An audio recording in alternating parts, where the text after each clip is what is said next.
문학 작품을 보면 창조에 대한 이야기가 대단히 많이 나옵니다. 죽었던 사람을 과학의 힘을 이용해서 혹은 마법의 힘을 이용하여서 살리는 내용들이 많이 나옵니다. 본연적으로 생명을 주고 창조하는 것은 우리 인간의 바람이기도 합니다. 하지만 인간이 이런 일을 벌였다가는 대부분 결론이 슬프기 마련입니다. 왜 그러냐면 이렇게 탄생한 생명체들이 영원히 살아나지 못했기 때문입니다. 사실 이러한 이야기는 현실에서도 늘 그렇습니다. 이제 과학이 발전하여 이제 모든 생명체를 만드는 것이 가능하다고 이야기하곤 합니다. 심지어 나와 똑같은 사람을 만드는 것도 이제 과학 기술로 가능하고, 그 영화에 나오는 외계인이나 우주 괴물이나 닌자 거북이 같은 그러한 생명체도 인간이 만드는 것이 가능하다고 합니다. 하지만 여기에는 부작용이 따릅니다. 기존의 생물의 유전자를 조작해서 인간을 창조할 수도 또한 외계인을 만들어낼 수도 있긴 하겠지만 그것이 완전한 생물체가 아니라는 것입니다. 그러니까 성공 확률도 희박하고 만들어져도 오래 못 산다고 합니다. 복제양 돌리가 6살밖에 살지 못한 것이 바로 그러한 일입니다. 그리고 이 6살 산 것도 가장 성공적인 이였고, 그 전에 600번이 넘는 실패로 인하여서 많은 복제양 돌리가 나오자마자 죽었다는 이야기는 우리가 모두 알고 있는 것입니다. 우리가 하나님을 찬양할 수밖에 없는 이유가 바로 이것입니다. 누구를 진정 만들고 창조하고 진정한 영혼이 있는 생명으로 만드는 것이 누구만 할 수 있는 것입니까? 바로 하나님만 할 수 있는 것입니다. 하나님이 우리의 창조자가 되시는 것이고 전지전능한 분이시기 때문입니다. 그리고 아픈 사람에게는 어떤 사람들은 그 원인조차 모르고 죽어갑니다. 하지만 하나님은 그 모든 것을 아시는 겁니다. 없는 것에서도 그 생명을 창조할 수 있는 것이 바로 하나님인 것입니다. 본문에서도 하나님이 아주 놀라운 능력을 행하는데, 그것은 이미 죽어 말라 비틀어진 이 마른 지팡이에 살구꽃을 피운다는 것입니다. 우리가 생각해야 될 것, 이 아무것도 없는 메마른 땅에서 꽃이 난다는 것, 내가 한 사람의 꽃이 되면, 아론과 같은 꽃이 되면 이 세상에 과학과 이성이 해결하지 못할 일을 우리가 해결할 수 있다는 것입니다. 절망에 빠진, 또한 마음이 병들어서 이제 스스로 목숨을 끊는 사람들에게도 우리가 다가가 그들에게 생명의 꽃이 되면, 하나님의 그 힘으로써 하나의 꽃이 되면 이 세상이 정말 아름답지 않겠습니까? 우리는 하지만 이 하나님을 찾기보다는 이 세상의 답을 찾는 경우가 많습니다. 며칠 전에 저는 무릎에 이상이 생겼습니다. 그래서 정형외과 가서 진찰을 받았습니다. 제가 무릎이 아픈데 치과를 가거나 안과를 가서 무릎을 봐달라고 하는 얘기는 정말 잘못된 것입니다. 그리고 이 정형외과에 간 이유는 그 사람이 이 무릎의 가장 전문가이기 때문인 것입니다. 근데 이 의사들도, 이 전문가들도 많이 이 진찰에 있어서 또한 진단에 있어서 실수를 하는 것이 많이 있습니다. 그래서 심지어 어떤 말까지 있냐면, 이 의사를 찾아가려면, 병원을 찾아가려면 한 곳을 들르지 말고 세 곳을 들러봐서 누구 말이 가장 맞는지 짐작을 해보라는 것입니다. 왜 이런지 아십니까? 우리 몸의 이 메커니즘이 워낙에 다양해서 이 의사들도 제대로 판단하지 못하고 오진할 가능성이 많다는 겁니다. 이것은 의사가 공부를 안 해서가 아닙니다. 우리의 몸이 워낙에 복잡한 이런 메커니즘으로 되어 있기 때문에 의사들도 모르는 경우가 허다하게 많은 것은 당연한 거입니다. 그렇다면 우리에 대한 더 전문가가 누가 있겠습니까? 그것이 바로 우리의 몸과 마음을 창조한 하나님이라고 할 수 있습니다. 내 몸 어디가 아픈데 의사들도 원인을 모른다. 근데 의사들은 몸이 하나도 아프지 않다고 하는데 내 몸은 아프다. 알고 보니까 내 마음이 어디가 고장났다. 이런 정확한 진단을 내려줄 수 있는 사람이 누구겠습니까? 의사겠습니까? 심리학자입니까? 불행하게도 이 심리학자들도 우리의 마음밭이 너무나 넓기 때문에, 심오하기 때문에 그 원인을 못 찾아내는 경우가 많다고 합니다. 그러면 누가 가장 많이 아시겠습니까? 실제로 우리 몸과 마음을, 영혼을 창조하신 하나님이 가장 잘 알지 않겠습니까? 하지만 앞서 말했듯이 우리는 과학에 의지할 때가 많습니다. 물론 하나님을 과학을 잘 아는 의사를 통하여서, 마음을 잘 아는 심리학자를 통하여서 기적을 행하시는 분이기도 하지만, 우리가 먼저 알아야 될 것은 모든 일에 있어서 가장 근본적이고 해결책이 되시는 분은 바로 하나님이기에, 우리가 무슨 문제가 있다 그러면 기도로서 하나님께 그 문제를 의논하는 것이 있어야 된다는 것입니다. 이 세상은 과학만으로 합리적으로 이성적으로 해결되지 않는 일이 너무나 많다는 것입니다. 그런 해결되지 않는 일들, 여러 가지 의견으로 인하여서 정당히 싸우고 많은 사람들이 싸웁니다. 공동체가 서로 다른 생각으로 싸웁니다. 하지만 오늘 본문에서는 그것을 어떻게 해결하냐면 하나님께서 아름다운 꽃으로 해결을 한다는 것입니다. 본문에서 이 아론은 지도자로서 아주 큰 위기가 찾아옵니다. 그것은 아론이 제사장인데 아론을 제외한 11지파의 이 지도자들이 아론의 권위에 대해서 인정을 하지 못하고 있었던 것입니다. 여러분이라면 어떻겠습니까? 12지파가 있는데 그 중에 한 지파가 가장 높은 지위를 갖게 됐습니다. 그러면 여러분들이 다른 지파의 이 지도자였는데 그 지도자의 권위를 인정하시겠습니까? 아니면 인정하지 못하겠습니까? 사실 저는 솔직히 말해서 쉽게 인정하기는 힘들 것 같습니다. 왜냐? 어차피 똑같은 한 지파의 지도자인데 다른 사람이 그 지도자를 더 높은 곳에 앉힌다는 게 인정하기가 쉽겠습니까? 저는 이 학교 다닐 때 선생님을 그다지 좋아하지 않았습니다. 물론 나중에는 선생님의 은혜를 알게 되어서 누구 못지않게 감사하고 있지만 그때에는 툭하면 학생을 때리는 이 선생님들이 그리 좋아 보이진 않았습니다. 하지만 이 선생님들보다 더 미웠던 존재가 하나 있었으니 그것이 누군지 아십니까? 바로 나와 똑같은 계급인 선도부 학생들입니다. 이들은 나와 똑같은 학생임에도 불구하고 선도부라는 왕장을 차고서 선생님보다 더한 폭력을 휘두릅니다. 구타하고 벌 주는 것도 선생님보다 훨씬 무식해서 사람의 이가 빠질 정도로 때리질 않나. 월초료를 줄 때도 기절하기까지 이 벌을 주는 경우가 많습니다. 아마 아론을 따르지 못했던 이 11명의 지도자들도 이와 같은 심정이 아니었을까 합니다. 똑같은 한 지파의 지도자인데 갑자기 완장 하나 차고 나타나서 나보다 위에 사람이라고 하면 쉽게 인정하기가 힘들다는 것입니다. 하지만 그럼에도 불구하고 하나님께서는 이 아론이 지도자라는 것을 분명히 밝히고 있습니다. 이것은 인간의 본성 때문입니다. 우리 공동체는 리더가 꼭 있어야 되는 곳입니다. 왜냐하면 이 공동체의 뜻이 하나로 모여야 되는데 그렇지 않다면 이도저도 아니게 여러 사람들이 분투를 하다가 배가 산으로 가는 그런 공동체가 되기 때문입니다. 여기에 있는 사람들은 아직 아론의 지위를 인정하지 못합니다. 하지만 사람을 창조하신, 이 세상의 규칙을 창조하신 하나님은 아론의 지위를 어떻게든 세워주시려고 합니다. 그래서 이 아론의 지위를 세우기 위해서 12지파의 마른 지팡이를 모으고 하나님의 증거궤 앞에 놓고 맙니다. 그래서 이튿날이 지나자 아론의 지팡이에 이 살구꽃이 아름답게 피어 있었고 나머지 11지파의 마른 지팡이에는 꽃이 피지 않았다는 것입니다. 자, 이것은 어떤 것을 말하는 것이겠습니까? 이제 그들이 왜 이렇게 이 아론을 싫어했고 어떤 사건이 있었냐 말입니다.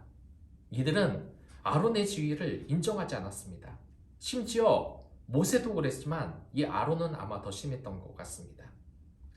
그래서 이들은 고라 심판 사건으로 하나님에게 아주 크게 치욕을 당했습니다. 그러니까 하나님이 어떤 분이시냐? 우리에게 물론 사랑스러운 그런 분이시지만 벌을 줄 땐 대단히 엄하신 분입니다. 우리가 그걸 잊어서는 안 되는 것입니다. 그렇기 때문에 이 하나님은 그들을 쳐버리고 맙니다. 그래서 이 권한을 가진 아론에게 도종하는 일이 얼마나 어리석은지 그 벌을 확실하게 본보기로 보여주게 됩니다. 하지만 여기서 끝났다면 하나님이 아닙니다. 하나님이 어떻게 했냐? 그 이후에 방금 전에 말했듯이 아론의 지팡이, 마른 지팡이에 그 생명이 없는 마른 지팡이에 생명의 꽃, 아름다운 꽃을 피우면서 다른 사람들에게 인정을 받게 했다는 것입니다. 이것은 하나님이 얼마나 지혜로운 분인가를 우리에게 나타내 주는 것입니다. 우리 인간은 어떤 사람인 것 같습니까? 예전에 그 일제시대의 말처럼 조선인들은 매로 때려 말을 듣는다. 이런 말이 사실이겠습니까? 그것이 아닙니다. 우리 인간의 본성은 어떤 것이냐면 자유를 사랑하는 본성이 있습니다. 이것은 하나님이 우리에게 주신 속성 때문인 것입니다. 그리고 하나님은 우리에게 자유를 주시길 원한 것입니다. 그래서 우리는 하나님에게 이 과한 우리가 원하는 이 자유를 가졌는데 그 때문에 이러한 하나님의 자유와 사랑을 오해하기도 합니다. 하나님이 날 내버려 두신다거나 이 세상에 없다고 생각하기도 합니다. 나는 뭐든지 자유롭게 할 수 있는 존재라고 생각하기도 합니다. 하지만 결코 그렇지가 않습니다. 하나님은 우리를 존중해 주셔서 하나님을 그 사랑을 스스로 깨달으라는 자유를 주신 겁니다. 만약 그렇지 않으면 내가 너한테 잘해줬는데 넌 왜 날 사랑하지 않냐? 라는 하나님의 꿀뚜가시로 만들었을 겁니다. 하지만 하나님은 우리를 정말 사랑했기에 자유를 주신 겁니다. 사랑하고 찬양하는 그런 마음으로써 그 힘이 억압하고 이 자유를 없애고 넌 나만 따라와. 그렇지 않으면 넌 망해. 이런 것이 아니라 우리에게 사랑의 힘으로 마음을 따뜻하게 함으로써 하나님의 사랑으로서 감동하게 해서 자발적으로 하나님을 사랑하고 찬양할 수 있는 이런 자유를 주셨다는 것입니다. 여기서도 그렇습니다. 하나님께서 어떤 방법을 사용하셨습니까? 처음에는 아주 이 죄를 지은 사람, 이 고라 일당들과 많은 사람들에게 죽음이라는 혹독한 벌을 내리셨습니다. 하지만 사람들은 일시적으로 공포에 빠졌겠지만 진정으로 아론의 지위를 인정하지 않았습니다. 그래서 이 하나님께서는 그들의 마음을 돌릴 방법을 선택하셨는데 그것이 뭐였냐? 바로 마른 지팡이에 꽃을 보여주신 것입니다. 여러분들, 이 이야기를 들으면 한 가지 동화가 떠오르지 않습니까? 어떤 나그네가 그 외투를 입고 있는데 그 외투를 어떻게 벗기겠느냐 하고 햇님과 바람이 그 내기를 하는데 바람은 이 억지로 바람을 일으켜서 외투를 벗게 하겠다. 그렇게 해서 먼저 시도를 했지만 이 나그네가 외투를 벗었습니까? 못 벗었습니다. 오히려 이 바람을 불면 불수록 더욱더 강압적으로 하라고 벗으라고 할수록 이 외투를 꼭 닫았습니다. 하지만 햇님이 따사로운 햇살을 비출 때 그 나그네는 더워서 이 외투를 자연스럽게 벗게 된다는 것입니다. 하나님은 이러한 존재입니다. 당신이 말 안 듣는다고 때리고 몽둥이 듣고 어떻게든 나만 따라오라 하는 존재가 아니라 우리를 인격적으로 대하시는 분입니다. 그래서 아름다운 꽃을 이렇게 보여주었던 것입니다. 생각을 해보십시오. 여기에서는 아주 놀라운 능력이 있습니다. 비단 아름다운 꽃만이 아니라는 것입니다. 이것이 뭡니까? 아무것도 없는 죽음에서 우리에게 생명을 주신다는 그런 하나님의 그 놀라운 능력이 이 지팡이 안에 보였다는 것입니다. 그 아름다운 지팡이에 정말 하나님이 그 생명력을 불어넣으심으로써 당신은 항상 깨어 있다는 것을 말하는 것입니다. 여러분들이 마른 지팡이다. 아무리 내가 초라하고 그리고 내가 가능성 없는 사람이라고 세상 사람들이 조롱한다고 하더라도 이 하나님께서는 당신의 그 마른 막대기에 아름다운 꽃을 피울 수 있는 분이라는 것을 오늘 말씀이 우리에게 얘기해 주고 있다는 것입니다. 사람은 꽃과 같은 사람이 되어야 됩니다. 우리는 아론의 마른 지팡이에서 꽃이 핀 이러한 능력 있는 생명의 지팡이를 가지고 이 세상 사람들에게 꽃과 같은 사람이 되어야 된다는 것입니다. 다른 사람을 야단쳐서 어떻게든 쳐서 예수님만 믿어야 따라와 이런 것이 아니라 그 사람에게 따사로운 마음에 사랑의 마음, 이 꽃을 보면 너무나 아름답지 않습니까?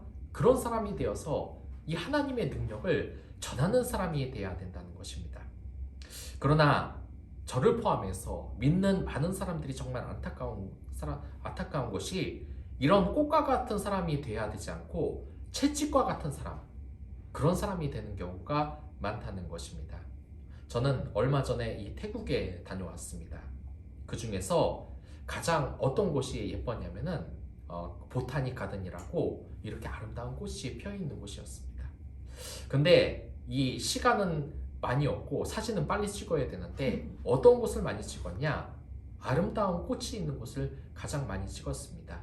근데 이렇게 가다 보니까 선인장들이 이렇게 모여 있는 곳이 있었습니다. 처음에는 좀 신기한 장면이라서 카메라를 켰지만 이내 카메라를 닫고 찍지 않았습니다. 제가 왜 안 찍었겠습니까? 그건 이 선인장이 가진 모습 때문이었습니다. 이 꽃은 정말 화사하고 예뻐서 사람의 심리에 안정감을 줍니다. 아름답다고 하고 내 마음도 아름다워지는 이런 효과를 가지는 것입니다. 근데 이 선인장은 어떻습니까? 처음엔 좀 특이해서 사진을 찍으려고 그랬는데 이 선인장이라는 것이 그렇게 보기 좋은 것이 아닙니다. 뾰족뾰족한 모습을 가지고 있어서 내 마음에 안정을 주지 않는다는 것입니다. 그래서 이 꽃 애호가들 중에서는 식물을 키우지 말아야 할 식물 중에 이 뾰족뾰족한 선인장이 들어갑니다. 왜냐? 이 예쁜 식물들, 꽃 같은 것을 보면 사람들이 마음의 평안을 얻는데 이 선인장 같은 걸 키우면 내 마음 심리가 불안해진다는 것입니다. 뾰족뾰족해진다는 것입니다. 저는 몇 년 전에 참 슬픈 말을 들었습니다. 이게 노골적인 이야기 같지만 우리의 현실이니까 이야기를 하겠습니다. 제가 어떤 큰 교회에 근무하게 가게 됐는데 그때 그 교회에서 근무하기 전에 떠났던 목사님들이 있었습니다. 근데 그 목사님이 하는 말이 정말 충격적이었다는 겁니다. 뭐냐면 나는 이 교회가 정말 싫다. 난 이 교회를 저주한다. 저는 목회자가 이런 말을 했다는 것 자체가 정말 너무 놀라웠습니다. 그런데 왜 이런 말이 있었는지 아십니까? 그 교회의 엄격한 규율, 선인자 같은 그 뾰족뾰족함이 이 목회자에게 상처를 줬기 때문입니다. 왜냐? 교회 사람들이 그 목회자에게 채찍과 같이 뾰족뾰족한 선인장처럼 되었기에 강압적으로 되었기 때문입니다. 그 교회에 있는 사람들은 이 목회자가 월급 받고 일하는데 열심히 안 한다고 안 도와주긴 하고 또한 이런 말은 예사였고 심지어 예전에 이 교구를 맡았던 목사님이 얼마나 열심히 했는 줄 아느냐. 그 목사님 정말 열심히 일해서 과로로 쓰러져서 입원해서 이 교회 그만뒀다 하면서 막 웃으면서 얘기를 하더랍니다. 그걸 보고 이 목사님이 정말 질렸답니다. 사랑하는 성도가 아니라 선인장같이 보였다는 겁니다.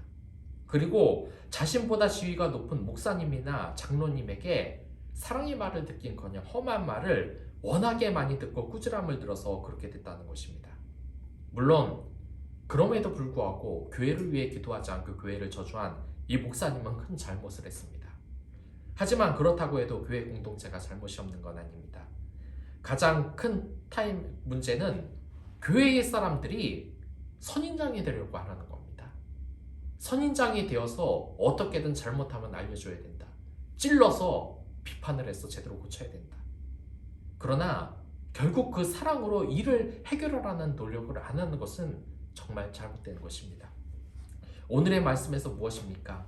하나님은 이 고라 일당들을 아주 엄격한 죽음의 죄로서 이 공포에 빠뜨려서 아론의 지위를 세워줄 수도 있었을 것입니다. 하지만 하나님께서는 이게 올바른 방법이 아니라는 걸 아셨습니다.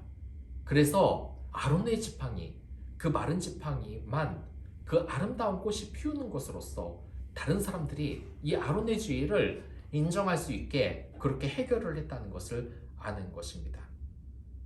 5월은 가정의 달입니다. 또한 많은 곳에서 이 꽃 축제가 일어나고 있습니다. 그렇다면 여러분들 이 사방의 아름다운 계절의 여왕인 5월에 꽃과 같이 사람이 되어보는 것은 어떻겠습니까? 내 사람에게 아름다워서 예뻐서 사랑한다. 꽃을 갖추는 것. 예전에도 말하지 않았습니까? 그 고등학교 시절에 어떤 친구가 그 예쁜 꽃을 사고 그 이성 친구에게 주려고 했는데 그 이성 친구가 바빠서 주지 못하자 그 꽃을 집에 들고 갔는데 어머니가 그 손에 든 꽃은 뭐냐 하니까 그냥 아무 말 없이 어머니한테 이렇게 내밀었더니 그 어머니가 그 꽃을 아주 고이고이 이 바르게 해가지고 책꽂이로 썼다는 것. 그렇게 꽃과 같은 사람은 다른 사람에게 좋은 일을 하는 겁니다. 제가 이 막내 때 가장 좋았던 말이 뭔지 아십니까? 그것은 이 아주머니들이 절 보자마자 훈남 전도사님 막 이렇게 말할 때입니다. 사실 뭐 이 세상에 잘생기지 않은 남자가 어디 있습니까? 예쁘지 않은 여자가 어떻습니까? 근데 이런 말 들으면 다 마음이 열리고 좋지 않습니까? 근데 제가 가장 불쾌한 말은 또 뭐였냐? 보자마자 살쪘다라고 말하는 사람들입니다. 저는 이 여자들이 살쪘다는 말하면 불쾌하다고 하는데 제가 실제로 들어보니까 이게 대단히 진짜 안 좋은 말이더라고요. 그리고 그때 당시 제가 살찐 거는 사실이지만 마른 편이었기에 정상 몸무게가 된 거였습니다. 그러면 건강하고 멋있어졌다고 말을 해야지 살쪘다고 말하는 건 또 뭡니까? 근데 한번 생각을 해보시기 바랍니다. 한번 예배가 끝나고서 기도를 하고 상대방 얼굴을 한번 보시기 바랍니다. 상대방이 꽃처럼 나에게 환하게 웃고 있느냐 아니면 선인장처럼 뾰족뾰족하게 피하면서 바라보고 있느냐. 그렇다면 여러분들은 말해야 됩니다. 어떻게 말하냐? 그 사랑스러운 이웃을 불러다가 너 표정을 그렇게 하면 안 된다. 그렇게 해서 뭐 사회생활 제대로 하겠냐?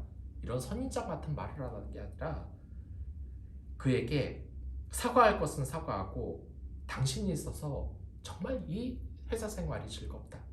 당신 오늘 옷 입은 옷을 보니까 정말 예쁘다. 그런 말을 하라는 것입니다. 오늘도 저도 이렇게 결혼 1주년이 됐는데 오늘 꽃과 같이 이 세상에 나가서 예쁜 꽃을 보려고 했지만 날씨가 안 좋아서 별로 그것은 힘들 것 같습니다. 하지만 아름다운 날, 아직 계절의 여왕 5월 때 우리가 꽃이 되어야 할 기회는 많지 않겠습니까? 여러분들도 마찬가지입니다. 내 주위의 사람에게 사이가 나빠졌다고 그냥 모른 척할 것이 아니라 그에게 매일 선인장을 줬다면 이제 꽃과 같은 이 생명과 같은 꽃과 같은 말을 주면서 행동을 보면서 그에게 그리스도의 사랑을 전해주는 것이 우리의 임무인 것 아니겠습니까? 그러한 것을 위하여서 기도하도록 하겠습니다.